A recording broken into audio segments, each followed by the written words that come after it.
하늘에 계신 우리 아버지, 아버지의 이름을 거룩하게 하시며 아버지의 나라가 오게 하시며 아버지의 뜻이 하늘에서와 같이 땅에서도 이루어지게 하소서. 오늘 우리에게 일용할 양식을 주시고 우리가 우리에게 잘못한 사람을 용서하여 준 것 같이 우리 죄를 용서하여 주시고 우리를 시험에 빠지지 않게 하시고 악에서 구하소서.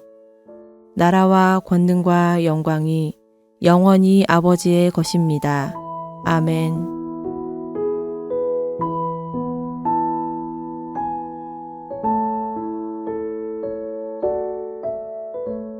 2일 후에 요단 서쪽 산지와 평지와 레바논 앞 대해 연안에 있는 헷 사람과 아모리 사람과 가나안 사람과 브리스 사람과 히위 사람과 여부스 사람의 모든 왕들이 이 일을 듣고 모여서 일심으로 여호수아와 이스라엘에 맞서서 싸우려 하더라. 기브온 주민들이 여호수아가 여리고와 아이에 행한 일을 듣고 꾀를 내어 사신의 모양을 꾸미되 헤어진 전대와 헤어지고 찢어져서 기운 가죽 포도주 부대를 나귀에 싣고 그 발에는 낡아서 기운 신을 신고 낡은 옷을 입고 다 마르고 곰팡이가 난 떡을 준비하고 그들이 길갈 진영으로 가서 여호수아에게 이르러 그와 이스라엘 사람들에게 이르되 우리는 먼 나라에서 왔나이다. 이제 우리와 조약을 맺읍시다 하니 이스라엘 사람들이 히위 사람에게 이르되 너희가 우리 가운데에 거주하는 듯하니 우리가 어떻게 너희와 조약을 맺을 수 있으랴 하나 그들이 여호수아에게 이르되 우리는 당신의 종들이니이다 하매 여호수아가 그들에게 묻되 너희는 누구며 어디서 왔느냐 하니 그들이 여호수아에게 대답하되 종들은 당신의 하나님 여호와의 이름으로 말미암아 심히 먼 나라에서 왔사오니 이는 우리가 그의 소문과 그가 애굽에서 행하신 모든 일을 들으며 또 그가 요단 동쪽에 있는 아모리 사람의 두 왕들 곧 헤스본 왕 시혼과 아스타롯에 있는 바산 왕 옥에게 행하신 모든 일을 들었음이니이다. 그러므로 우리 장로들과 우리나라의 모든 주민이 우리에게 말하여 이르되 너희는 여행할 양식을 손에 가지고 가서 그들을 만나서 그들에게 이르기를 우리는 당신들의 종들이니 이제 우리와 조약을 맺읍시다 하라 하였나이다. 우리의 이 떡은 우리가 당신들에게로 오려고 떠나던 날에 우리들의 집에서 아직도 뜨거운 것을 양식으로 가지고 왔으나 보소서 이제 말랐고 곰팡이가 났으며 또 우리가 포도주를 담은 이 가죽 부대도 새 것이었으나 찢어지게 되었으며 우리의 이 옷과 신도 여행이 매우 길었으므로 낡아졌나이다 한지라. 무리가 그들의 양식을 취하고는 어떻게 할지를 여호와께 묻지 아니하고 여호수아가 곧 그들과 화친하여 그들을 살리리라는 조약을 맺고 회중 족장들이 그들에게 맹세하였더라.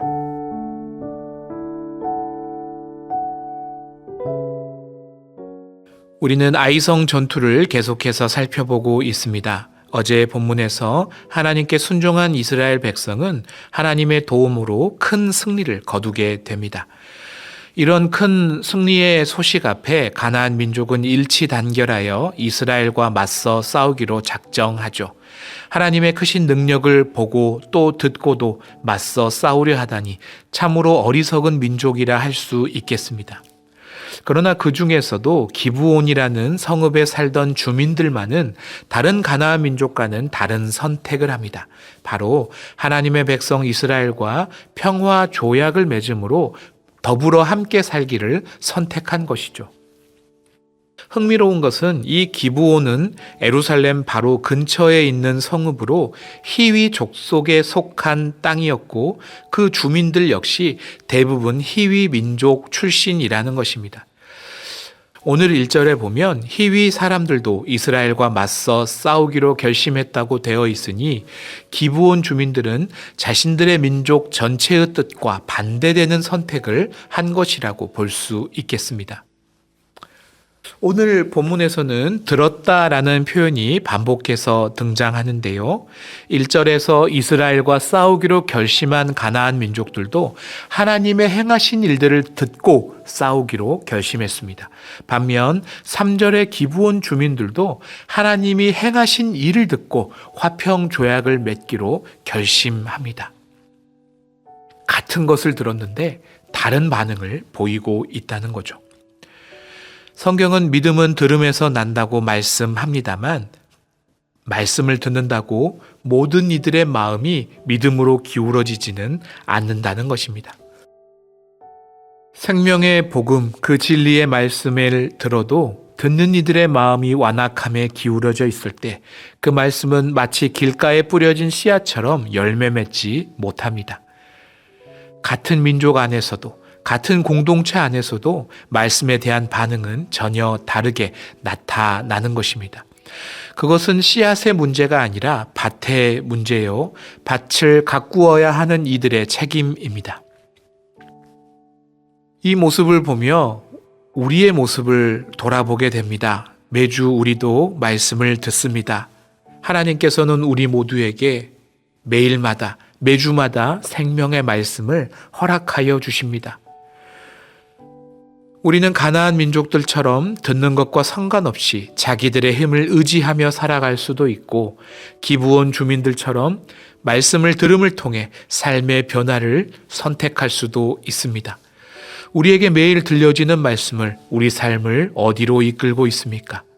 이 말씀은 우리 삶에 어떤 변화, 어떤 열매를 가져오고 있습니까? 말씀을 듣는 것과 아무 상관없이 우리의 삶이 흘러가고 있다면 우리도 가나안 민족과 똑같은 황폐한 마음밭을 가지고 있는지도 모르겠습니다. 이 새벽 우리의 마음에 말씀이 심겨질 수 있도록 말씀이 뿌리 내리고 열매 맺을 수 있는 옥토가 되게 해달라고 성령님께 우리의 마음밭을 갈아달라고 날마다 기도하는 저와 여러분이 되시기를 바랍니다. 또 한 가지 흥미로운 것은 기브온 주민들이 이스라엘 백성과 화평 조약을 맺으러 갈 때 그냥 가지 않고 속임수를 썼다는 것입니다. 9장 4절 5절 말씀입니다. 꾀를 내어 사신의 모양을 꾸미되 헤어진 전대와 헤어지고 찢어져서 기운 가죽 포도주 부대를 나귀에 싣고 그 발에는 낡아서 기운 신을 신고 낡은 옷을 입고 다 마르고 곰팡이가 난 떡을 준비하고 아멘. 그들은 오랫동안 광야길을 헤매다가 온 것처럼 일부러 낡고 찢어진 옷과 상한 음식을 준비해 갑니다. 마치 먼 나라에서 온 사신들처럼 자신을 꾸며낸 것입니다. 왜 그들은 자신들이 가나안 민족이라는 것을 숨기고 평화 조약을 맺으려고 했던 걸까요? 왜 속임수로 접근을 해야만 했을까요? 어쩌면 기브온 주민들은 이 전쟁의 목적이 단순히 땅을 차지하는 데 있는 것이 아니라 하나님께서 악한 가나안의 문명을 끊어내고 진멸하는 것에 목적이 있다는 것을 알았는지도 모르겠습니다. 실제로 신명기 7장 1절 2절에는 이렇게 기록되어 있습니다. 내 하나님 여호와께서 너를 인도하사 내가 가서 차지할 땅으로 들이시고 내 앞에서 여러 민족 헷 족속과 기르가스 족속과 아모리 족속과 가나안 족속과 브리스 족속과 히위 족속과 여부스 족속 곧 너보다 많고 힘이 센 7 족속을 쫓아내실 때에 내 하나님 여호와께서 그들을 내게 넘겨 내게 치게 하시리니 그때에 너는 그들을 진멸할 것이라. 그들과 어떤 언약도 하지 말 것이요 그들을 불쌍히 여기지도 말 것이며 아멘. 하나님께서는 신명기에서 가나안 민족은 반드시 그 땅에서 진멸해야 하며 그들과는 어떤 언약도 하지 말라고 명령하십니다. 그 대상에는 히위 족속, 즉 기브온 주민들도 포함되어 있는 것입니다. 기브온 주민들은 이 사실을 알았습니다. 그들이 하나님이 행하신 일을 들었다 할 때 그 들음에는 자신들이 하나님의 심판의 대상에 포함되어 있다는 것까지 들었던 것입니다. 그 소식을 듣고 기브온 주민들은 다른 선택을 합니다. 우리가 가나안 민족이라는 것을 속여서라도, 가나안 민족에서 벗어나서라도 우리가 하나님의 백성과 화평을 맺어서 그들과 함께 해야 되겠다. 그것을 결심한 것입니다. 그렇게 주도 면밀하게 계획한 기브온 주민들의 꾀에 이스라엘은 완벽하게 속아 넘어갑니다. 9장 14절 15절 말씀입니다. 무리가 그들의 양식을 취하고는 어떻게 할지를 여호와께 묻지 아니하고 여호수아가 곧 그들과 화친하여 그들을 살리리라는 조약을 맺고 회중 족장들이 그들에게 맹세하였더라. 아멘. 기브온 민족은 비록 속임수이긴 하지만 잘못된 문명, 비록 그들의 민족이었고 그들의 친척이었고 그들의 가족들이었을지라도 하나님께서 벌하시려는 악한 사람들과 관계를 끊어내고 이스라엘 백성에게 다가옵니다. 하나님께 돌아옵니다. 속임수였을지라도 그 의도 자체는 너무나 귀한 것이죠. 그러나 분명히 하나님께서는 신명기에서 기브온 주민들과 조약을 맺지 말라고 하셨기 때문에 성경은 이 조약을 맺은 것 자체가 가나안 민족을 진멸하라는 하나님의 뜻과 어긋났음을 분명하게 밝힙니다. 그들이 묻지 않고 결정했다고 분명하게 지적하고 있다는 것입니다. 하나님께서는 이 조약을 기뻐하셨을까요? 아닙니다. 분명히 이것은 이스라엘의 실패요, 실수입니다. 처음부터 속임수로 시작된 관계였으니 하나님께서는 이 조약을 파기하게 하시거나 아니면 실수한 이스라엘을 벌하시거나 기브온 주민들에게 지금까지 그들의 악한 문화의 대가를 치르게 하실 수도 있었을 것입니다. 그러나 하나님은 이 기브온 주민들을 그대로 받아주십니다. 오히려 이스라엘 족속이 이 조약을 신실하게 지켜나가고 기브온 주민들이 온전히 이스라엘 백성들 가운데 속할 수 있도록 기회를 열어주십니다. 여호수아 9장 27절 말씀 함께 읽겠습니다.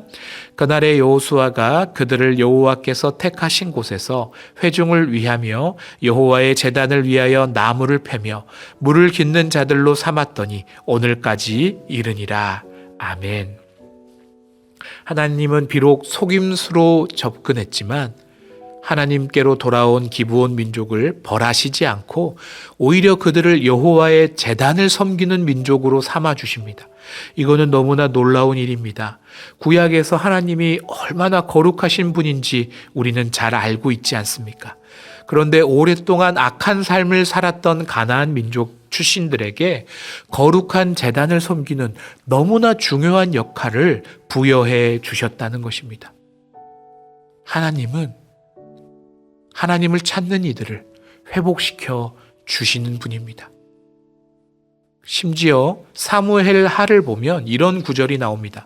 사무엘하 21장 1절 말씀입니다. 다윗의 시대에 해를 거듭하여 3년 기근이 있으므로 다윗이 여호와 앞에 간구하매 여호와께서 이르시되 이는 사울과 피를 흘린 그의 집으로 말미암음이니 그가 기브온 사람들을 죽였음이니라 하시니라. 아멘. 다윗 왕 때에 기근이 있었는데요. 그 기근의 이유가 사울 왕이 조약을 어기고 기브온 사람을 죽였기 때문에 심판하셨다는 구절입니다. 아주 오랜 세월이 지난 뒤에도 하나님은 기브온 사람들과 맺은 언약을 기억하시고 여전히 신실하게 기브온 민족들을 보호하고 계셨다는 것입니다. 이 기브온 민족들은 구약의 역사 동안 계속 등장합니다. 역대상 9장에 보면 하나님의 성전을 건축한 사람들의 목록에도 기브온 사람들의 후손이 등장합니다. 포로기 이후에 기록된 느헤미야서에서 역시 무너진 성전을 재건축하는 사람들의 이름 속에서도 기브온 사람들의 후손들의 이름이 여전히 등장합니다. 죄악으로 심판받아야 할 가나안 민족을 하나님은 돌아오기만 하면 그들을 회복시켜서 마침내 하나님의 공동체를 세우는 거룩한 민족으로 거듭나도록 이끌어 주셨던 것입니다. 하나님께 돌아오면 변화됩니다. 돌아오기만 하면 반드시 변화됩니다. 하나님은 하나님을 경외하며 하나님의 품으로 찾아온 사람들을 결코 외면하지 않으시기 때문입니다. 오늘 우리도 마찬가지입니다.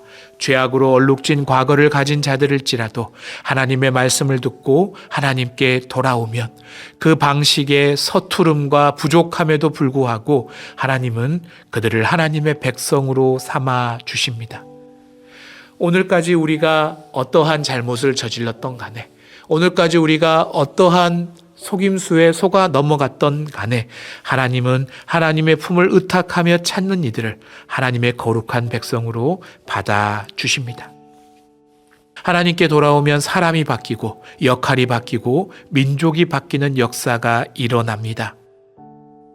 이스라엘이 하나님께 묻지 않은 실수 때문에 일어난 사건일지라도 기브온 민족이 심판을 피하기에 꾀를 내서 생긴 조약일지라도 하나님은 그 실수와 실패의 사건을 은혜의 재료로 바꾸셔서 가장 선한 결과를 이끌어 가시는 분입니다.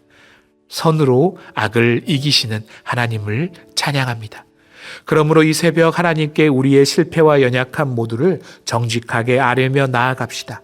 온전히 그분을 신뢰하며 우리의 삶을 의탁합시다. 하나님의 품을 찾는 모든 이들을 품어주시는 하나님께서 오늘도 우리를 초대하고 계십니다. 무엇보다 우리 주변에 아직 하나님을 모르는 이들, 여전히 가나안 민족과 같은 악한 꾀임에 넘어가 있는 사람들에게 우리가 생명의 복음을 전하는 복음의 통로가 되게 해달라고 기도합시다. 기브온 사람들처럼 우리를 통해 전해진 생명의 복음을 듣고 수많은 사람들이 하나님께 돌아오는 역사가 오늘 저와 여러분을 통해서도 일어나기를 주님의 이름으로 축복합니다. 함께 기도합시다. 사랑하는 하나님, 비록 실수와 연약함으로 일어난 사건이지만 하나님은 하나님의 품을 찾는 사람들을 신실하게 지켜 보호하시는 분이심을 다시 한번 깨닫게 하시니 감사합니다. 주님은 주님께 돌아오는 자들을 반드시 보호하시며 회복시키며 거룩한 백성 삼으시는 분이오니 하나님, 우리의 연약함을 두려워하지 않고 은혜의 보좌 앞에 담대히 나아갈 수 있도록 하여 주시옵소서. 또한 하나님, 우리를 통하여 당신의 소식이 열방 가운데 전해지길 소망합니다. 하나님의 생명의 말씀, 그 진리의 복음이 우리를 통하여 이웃에게 전달되게 하시고 그 생명의 말씀을 들은 이들이 하나님께 돌아오는 역사가 또한 오늘 우리에게도 일어나게 하여 주시옵소서. 감사드리며 예수님의 이름으로 기도드립니다. 아멘. 주신 말씀을 붙들고 더 깊은 기도와 묵상을 이어가시기 바랍니다.